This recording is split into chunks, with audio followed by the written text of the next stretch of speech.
In this video, in this segment, I'm going to talk a little bit about myself and to just give you guys a bit of an idea of who I am, my hobby, and everything else. I'm half a century old, 50 years old. I've been collecting for a long time. You guys have heard me say that. Before I got into wargaming, I was actually very much into RPGs.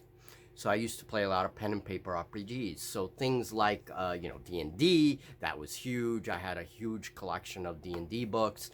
Games like Rifts, Palladium Robotech, all of these, a lot of the things in the whole Palladium collection. I was really enjoyed Kevin Simbidia's art back then. He used to do a lot of the artwork for Palladium, and so RPGs were a big thing. And eventually I moved on from RPGs, and I still play RPGs from time to time. We're actually gonna have a game of Lancer very soon. I have a couple of friends finally. They're gonna come over and we're gonna play. I'm gonna play an RPG. Julie and I are gonna play an RPG with our friends. It's been years since I've played a pen and paper RPG. My builds, a lot of my homemade builds at that time were geared towards RPGs, D&D, right? And I'm telling you, that was a long time ago. Basically, I was in my teens, in my 20s, even 30s. Had a nice RPG gaming session in the state of Maine. We had some friends play D&D 3rd edition, okay? And we loved it. It was great. But I moved on from that a little bit, and now basically what I do is fantasy board games, things like the game Descent, and I still have a little bit of that dungeon crawl in me. I like dungeon crawl, and those of you guys that have been with me for a while, you'll start to see that as I play Age of Fantasy and I introduce the whole dark elf theme, under the ground and all that. That's really a little bit of that dungeon crawl mentality then, and passion that I have. I just love dungeon crawl games.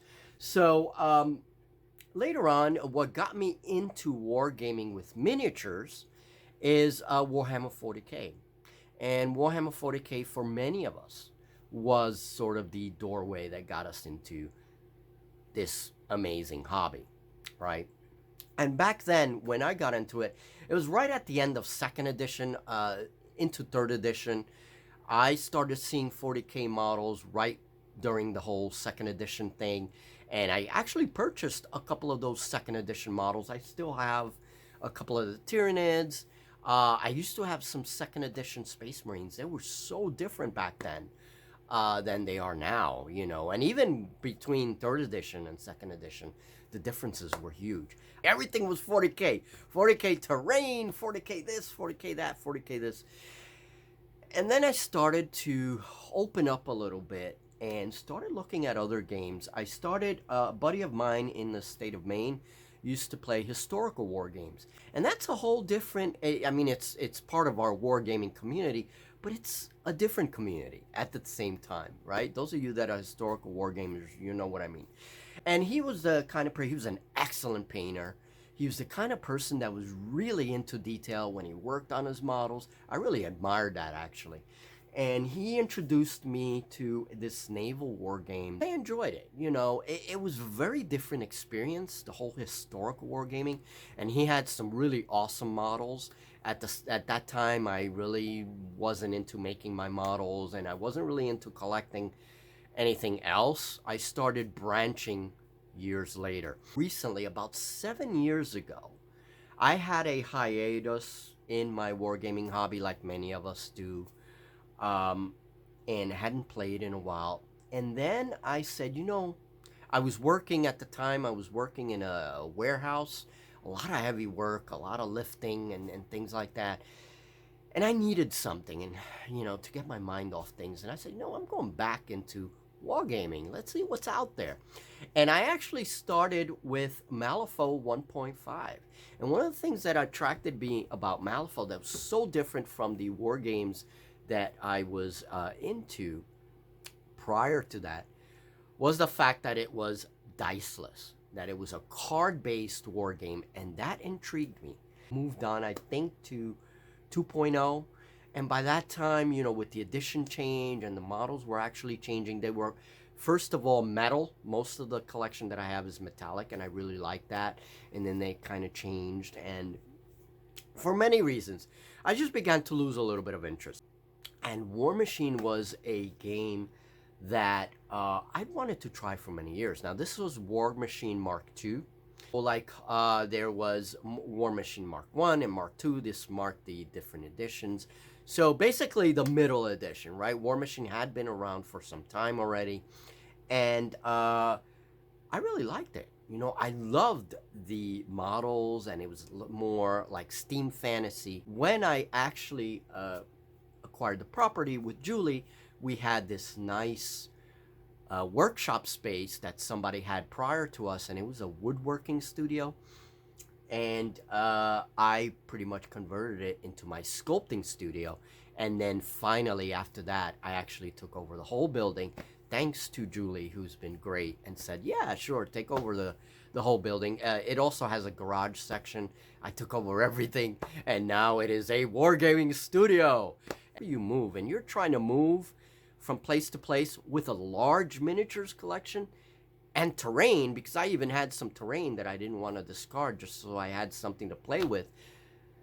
It's a nightmare. And so a lot of my miniatures were damaged. So the first year of the studio, this was before the studio channel, I was actually repairing miniatures and repainting miniatures because so many had broken, and some had broken beyond repair. I still have the pieces. I use them in conversions and all that. Now, something happened in my life a year ago during the COVID lockdowns. For many of us, that was for everyone, not just me, everyone, that was a time of a lot of uncertainty.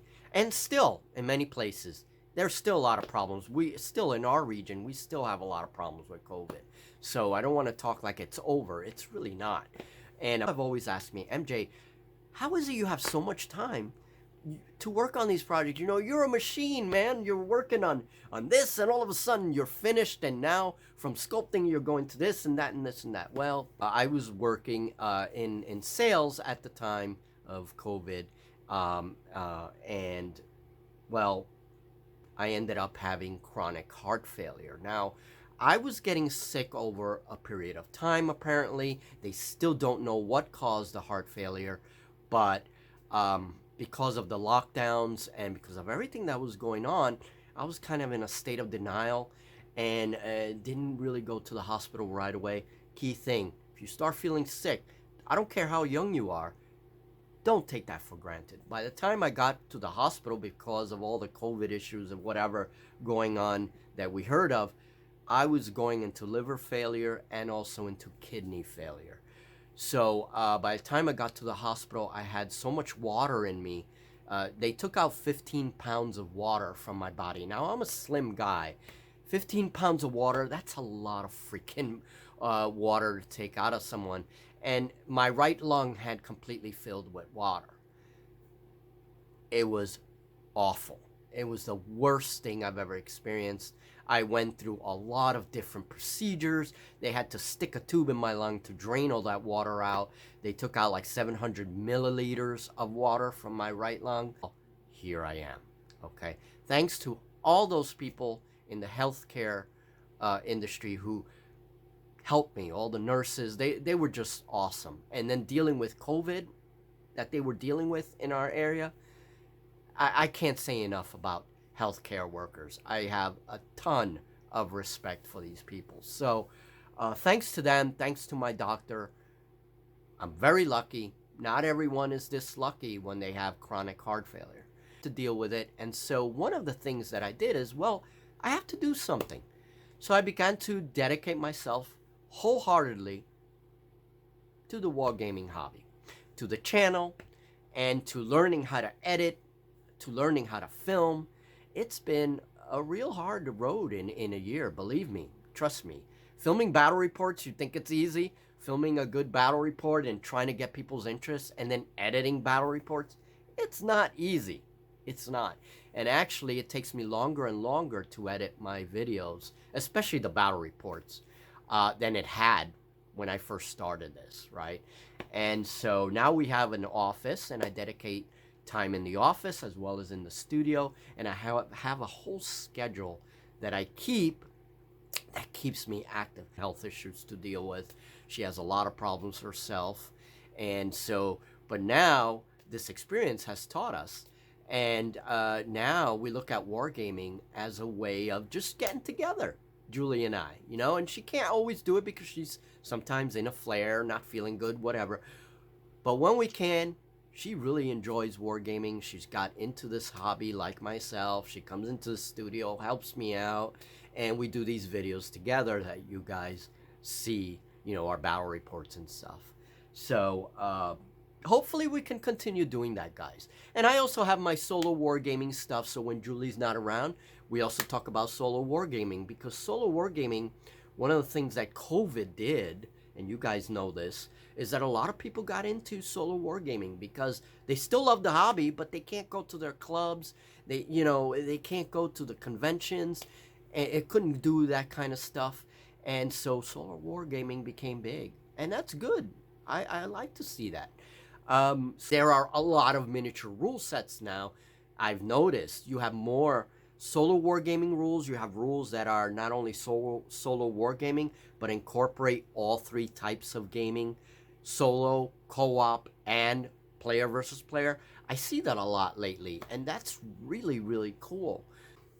One of the things before I end this video is I also want to thank a lot of the YouTubers that have been online for quite some time. People like Uncle Adam, Wargamer Girl, who inspired me a lot when I was playing War Machine. I loved her videos, and she's still around. She's still, I see a lot of her content still. And then you have Guerrilla Miniature Games, Mini Wargaming, what used to be Beasts of War, they're now on the tabletop.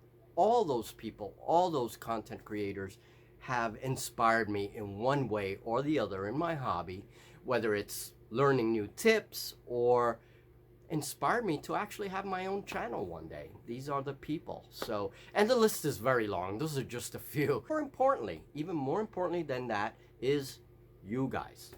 You guys who have my subscribers, who have built this little community. I am now up to 749, I believe. That's huge for me. I never thought I would reach 749, you know, and I'm hopefully still climbing. Hey, let's go wherever. As many people as want to come on board, you're all welcome. But thank you to you guys for your comments, for your encouragement, for, you know, all the things. This is a very ambitious channel, what I'm trying here. Not only do I do sculpting and my own models, I build my own models and my scratch built terrain, but I also play a lot of different kinds of games. It's, you know, mostly miniature agnostic, but there's a lot of variation in the games that I play as well. So it's a very ambitious channel, and that's not easy. It's really not easy. And hopefully I can continue. Julie and I can continue and hopefully bring more laughs to you guys and more stuff that's useful to you guys in some way, shape, or form. You do what you do, right? And just survive and try to learn from those experiences. So thank you guys. I hope that this has been useful, and we will see you in the next video. We'll talk very soon. And as always, enjoy those builds and enjoy your war games. Definitely. Have fun.